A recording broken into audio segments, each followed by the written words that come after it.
Over the past 6 weeks, I have signed nearly 100 executive orders and taken more than 400 executive actions, a record, to restore common sense, safety, optimism, and wealth all across our wonderful land.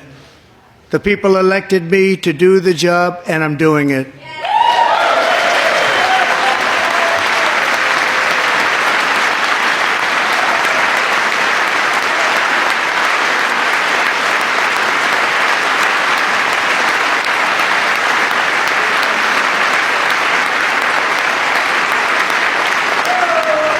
In fact, it has been stated by many that the first month of our presidency, it's our presidency, is the most successful in the history of our nation.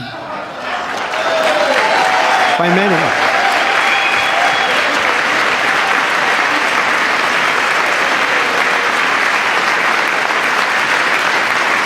And what makes it even more impressive is that, do you know who number 2 is? George Washington. How about that? How about that? I don't know about that list, but we'll take it. Within hours of taking the oath of office, I declared a national emergency on our southern border, and I deployed the U.S. military and Border Patrol to repel the invasion of our country. And what a job they've done. As a result, illegal border crossings last month were by far the lowest ever recorded, ever.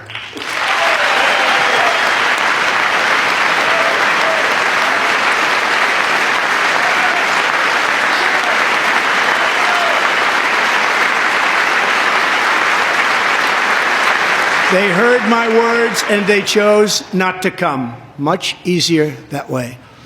In comparison, under Joe Biden, the worst president in American history, there were hundreds of thousands of illegal crossings a month, and virtually all of them, including murderers, drug dealers, gang members, and people from mental institutions and insane asylums, were released into our country. Who would want to do that? This is my 5th such speech to Congress. And once again, I look at the Democrats in front of me, and I realize there is absolutely nothing I can say to make them happy or to make them stand or smile or applaud. Nothing I can do. I could find a cure to the most devastating disease, a disease that would wipe out entire nations, or announce the answers to the greatest economy in history, or the stoppage of crime to the lowest levels ever recorded. And these people sitting right, they won't do it, no matter what. Five times I've been up here. It's very sad, and it just shouldn't be this way.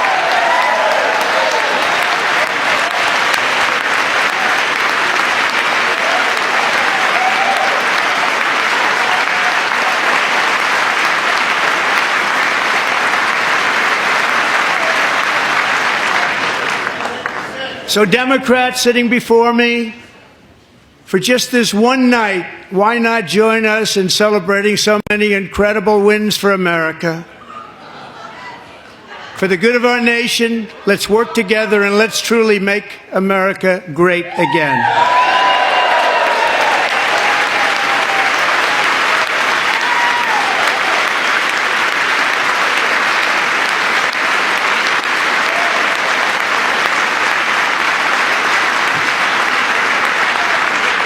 Every day my administration is fighting to deliver the change America needs to bring a future that America deserves, and we're doing it.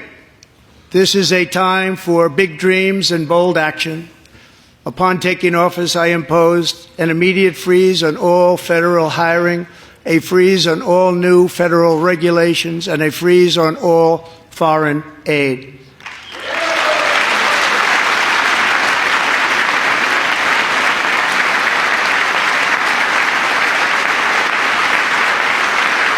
I terminated the ridiculous Green New Scam. I withdrew from the unfair Paris Climate Accord, which was costing us trillions of dollars that other countries were not paying. I withdrew from the corrupt World Health Organization.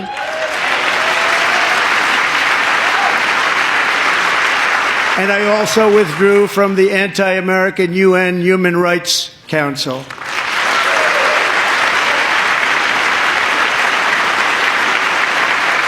We ended all of Biden's environmental restrictions that were making our country far less safe and totally unaffordable. And importantly, we ended the last administration's insane electric vehicle mandate, saving our auto workers and companies from economic destruction.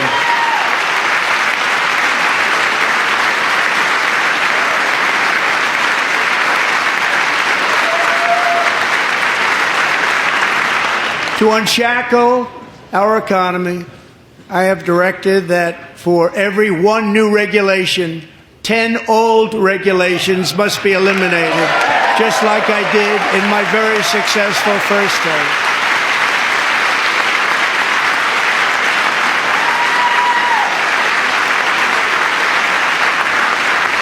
And in that first term, we set records on ending unnecessary rules and regulations like no other president had done before.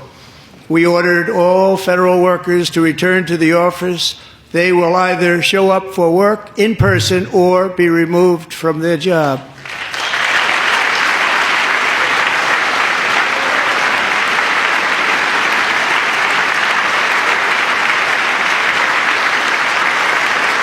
And we have ended weaponized government where, as an example, a sitting president is allowed to viciously prosecute his political opponent, like me.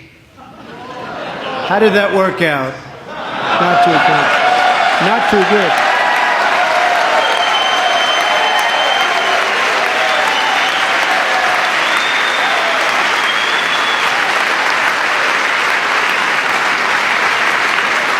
And I have stopped all government censorship and brought back free speech in America. It's back.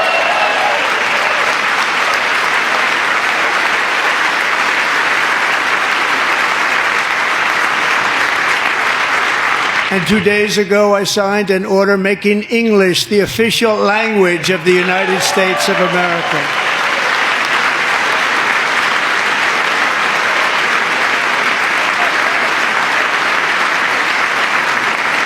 I renamed the Gulf of Mexico the Gulf of America.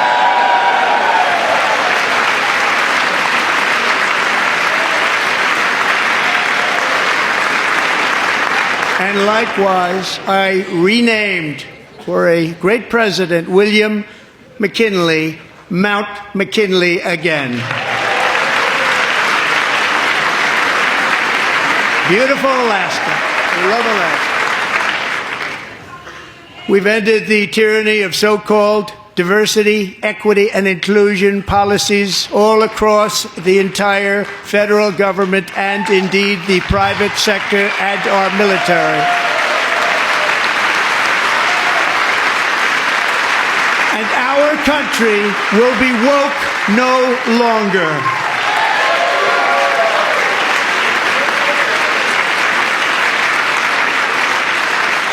We believe that whether you are a doctor, an accountant, a lawyer, or an air traffic controller, you should be hired and promoted based on skill and competence, not race or gender.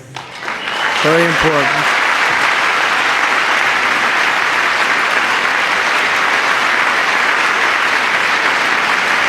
You should be hired based on merit. And the Supreme Court, in a brave and very powerful decision, has allowed us to do so. Thank you. Thank you very much. Thank you.